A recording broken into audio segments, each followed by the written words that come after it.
Këshilli i Bashkimit Evropian dhe Parlamenti Evropian miratuan dje marrëveshjen e përkohshme mbi futjen graduale të sistemit të hyrje-daljes në sistemin e ri digjital i menaxhuar për kufit. Falë kësaj marrëveshje, shtetet anëtare do të jenë në gjendje të zbatojnë sistemin e ri të menaxhimit të kufive për regjistrimin e hyrjes dhe daljes në zonën Schengen të qytetarëve nga vendet jo anëtare të BE-s. Ky është një lajm i mirë dhe do të mbështesë përpjekjet tona për kufi të sigurt, tha ministri i Brendshëm polak Tomasz Siemoniak,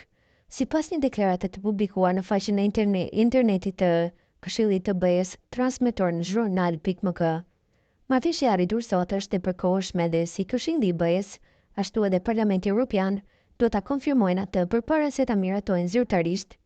EES është një sistem IT që do të digitalizojë të dhënat e hyrjeve dhe daljeve, të dhënat e pasaportave, i gjuamët e gishtërinjve dhe fotografive e njerëzve nga vendet jo anëtare të BE-s që udhtojnë për një shëndrim të shkurtër në cilin do nga 29 vendet evropiane.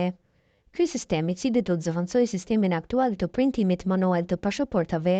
do të zbatohet edhe për qytetarët e Maqedonisë, të Shqipërisë e Kosovës kur kalojnë kufit e BE-s, siç thuhet në faqen e internetit të Këshillit të BE-s brenda kuadrit të zbatimit me faza. Shtetet anëtare do ta zbatojnë gradualisht sistemin EES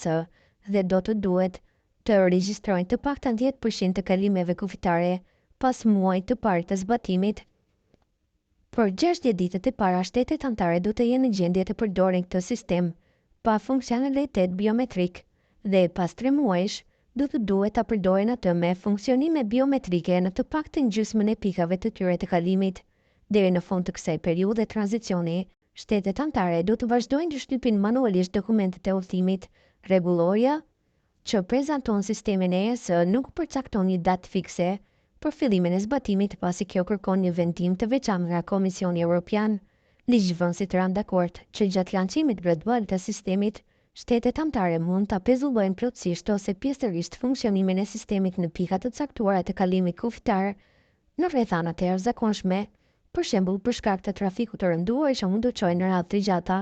Në mars, ministrat e brendshëm të BE-s miratuan gjithashtu planin e rishikuar për futjen e të ashtëquajturës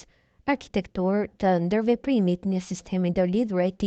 për menaxhimin e kufive dhe zbatimin e ligjit. Sipas planit të miratuar nga bordi drejtues i agjensisë